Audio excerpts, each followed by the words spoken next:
বললেন, অসুস্থ হওয়ার পরে আমার নবীর কাছে তার স্ত্রী আসলেন, আসার পর বললেন, ইয়া রাসূলুল্লাহ, ইয়া হাবিবাল্লাহ, নবী গো,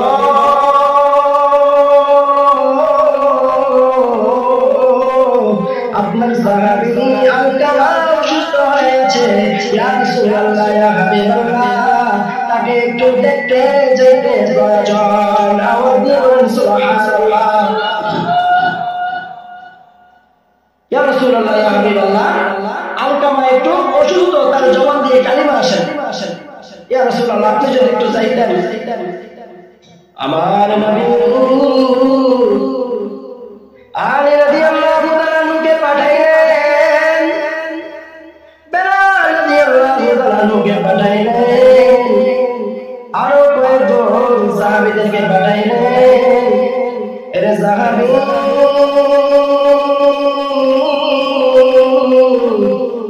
আলকামার বাড়িতে যাও, আলকামার কি অবস্থা দেখে আসো। এবার কয়েকজন সাহাবী মিলে আলকামার বাড়িতে গেলেন, যাওয়ার পরে বললেন, আলী রাদিয়াল্লাহু তাআলা কয়, হে আলকামা, আমার সাথে কালিমা পড়ো, আমার সাথে কালিমা পড়ো। আলকামার জবান দিয়ে কালিমা আসে না। আওয়াজ দিয়ে বলেন সুবহানাল্লাহ। আলকামার জবান দিয়ে কালিমা আসে না। এবার আমার নবীর সাহাবী আলী রাদিয়াল্লাহু তাআলা রাসূল সাল্লাল্লাহু আলাইহি ওয়াসাল্লামের কাছে আসলেন। আসার পরে বললেন, ইয়া রাসূলুল্লাহ, ইয়া হাবিবাল্লাহ, নবী গো,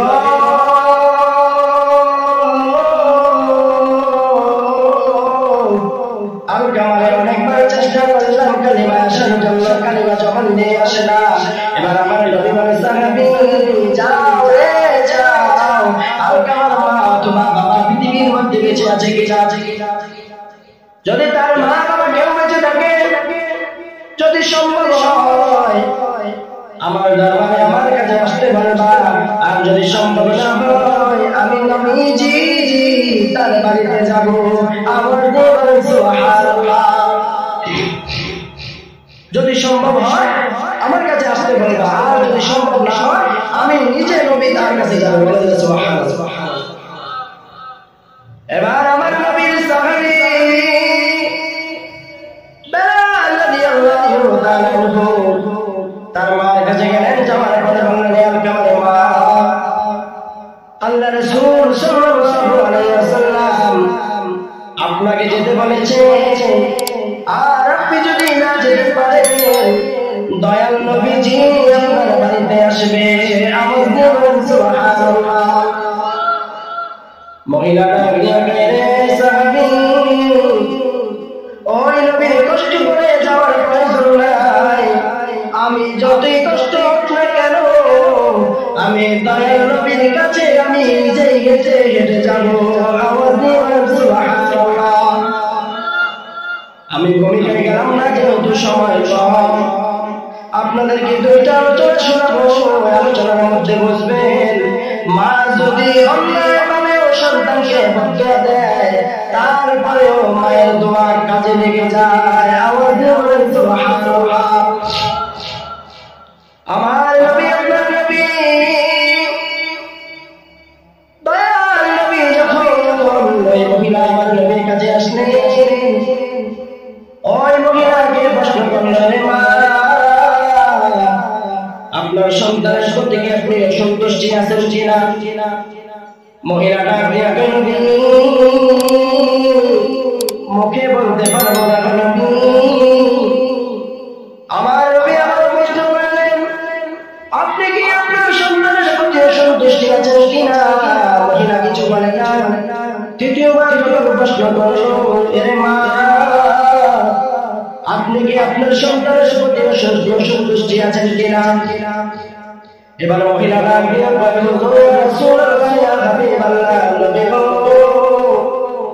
এই সন্তান বছরের পরে এই সন্তানটাকে ছোটবেলায় তার বাবা ইন্তেকাল করেছে, এই সন্তানটাকে আমি লালন পালন করেছি, কত কষ্ট করে মানুষের বাড়িতে কাজ করে তাকে আমি খাওয়াইছি, এই সন্তানকে আমি নিজে না খাইয়া তারে খাওয়াইয়া বড় করেছি। ইয়া রাসূলুল্লাহ, ইয়া হাবিবাল্লাহ, নবী গো,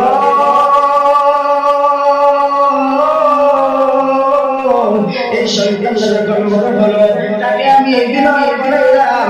বিবাহ করার পরে নবী গো বিবাহ করার পরে স্ত্রীর কথা শুনে স্ত্রীর প্রচলন করে আমি মাকে কষ্ট দিয়েছে। মাকে কষ্ট দেওয়া যাবে? বাবাকে কষ্ট দেওয়া যাবে? মা বাবা যদি অন্যায় ভাবে অবদ্ধ করে তার আল্লাহর দরবারে কবুল হয়ে যায়।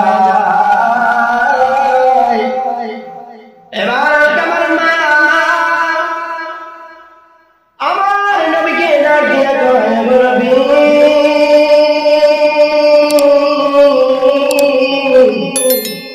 এই সন্তানটা আমি অনেক কষ্টে মানুষ করেছি, অনেক কষ্টে বড় করেছি।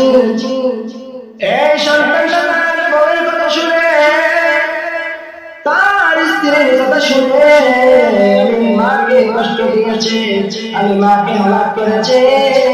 এই সন্তানের প্রতি আমি অসন্তুষ্টি। আমার নবী বেলালকে ডাক দিয়ে বেড়ে বেলাল যাও লাকি নিয়ে যাও, কেরোসিন নিয়ে যাও, এই সাহাবীকে তোমরা এর মধ্যে যায় না। আল্লাহ বলেন নাউযুবিল্লাহ, তোমরা আলকামাকে আগুনের মধ্যে জ্বালাবে না। দুনিয়ার মধ্যে যতই প্রচন্ড মা বাবা হোক না কেন, কোন সন্তান যদি আঘাত পায়, কোন সন্তান যদি কষ্ট পায়, কোন সন্তান যদি ব্যথা পায়, এমন কোন মা আমার মনে হয় নাই ওই মায়ের অন্তর না কাঁপতে। কথা বলেন ঠিক না ঠিক? মাকে যতই কষ্ট দেন, মাকে যতই আঘাত দেয়, মা আপনার জন্য কাঁদবে। এবার মা ডাক দিয়ে কয়, হে নবী, নবী গো, আপনি আমার সামনে আমার সন্তানকে আপনি জানাই দিবেন, আমার সামনে আমার সন্তানকে আপনি পড়াই দিবেন। আমি মা হয়ে তা সহ্য করতে পারবো না। আমার নবী ডাক দিয়ে আপনি যদি ক্ষমা না করেন, আপনার সন্তান যখন মৃত্যুবরণ করবে, আপনি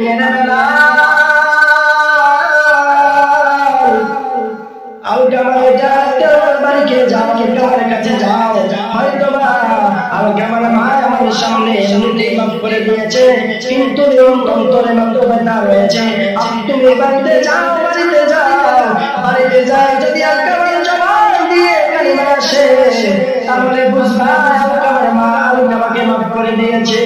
আওয়াজ করে সুবহানাল্লাহ। বেলাল বাড়িতে গেলেন, আলকামার বাড়িতে যায় ঘরে ঢুকতে দেরি আছে, আলকামার জবান এসে গেল, লা ইলাহা ইল্লাল্লাহু মুহাম্মাদুর রাসূলুল্লাহ সাল্লাল্লাহু আলাইহি ওয়াসাল্লাম। এবার সাহাবী আমার নবীর কাছে আসলেন, আসার পর বললেন, ইয়া রাসূলুল্লাহ, ইয়া হাবিবাল্লাহ, নবী গো,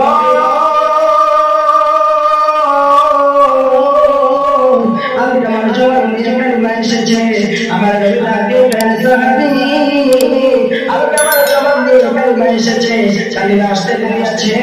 ইয়া রাসূলুল্লাহ, ইয়া হাবিবাল্লাহ, আলকামা ওই দিনই মৃত্যুবরণ করেছে। আওয়াজ দিয়ে বলেন সুবহানাল্লাহ।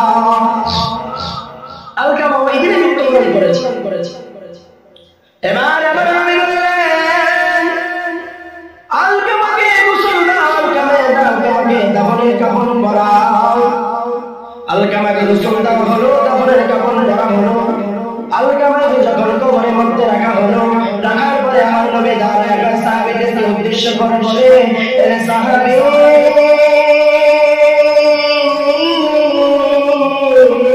তোমরা আলকামাকে উদাহরণ দিয়ে আমি তোমাদেরকে বলি, যদি তুমি এর মধ্যে কারো মা বাবা যদি কোন সন্তানের সত্যি অসন্তুষ্টি থাকে, তার নামাজ, তার রোজা, তার হজ, তার যাকাত, তার দান সদকা, তার লড়াই